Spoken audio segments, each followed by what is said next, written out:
lunch, it's roasted red pepper soup. So this is a very simple soup to make. I begin with red and orange bell peppers.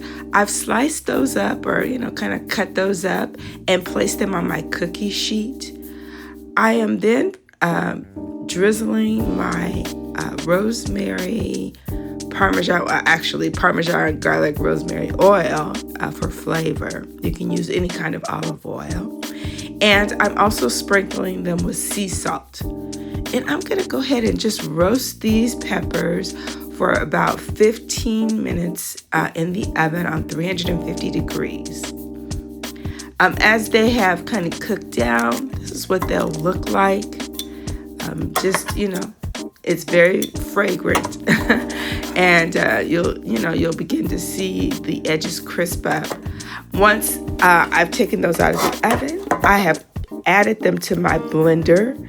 Next, I'm adding a 14.5 ounce can of chicken broth to the bell peppers. Now you can use vegetable broth for this, but chicken broth or vegetable broth, it's going to give this soup even an enhanced flavor. You're going to go ahead and mix the ingredients. And once they are all combined, then it's going to have this very creamy texture like this. Okay, I've transferred it back to a stock pot, and I'm adding just a couple of tablespoons of a heavy cream to, give it a little more body.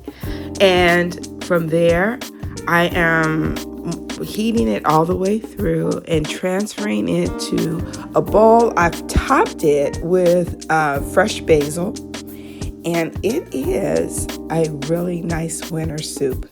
So that is roasted red pepper soup.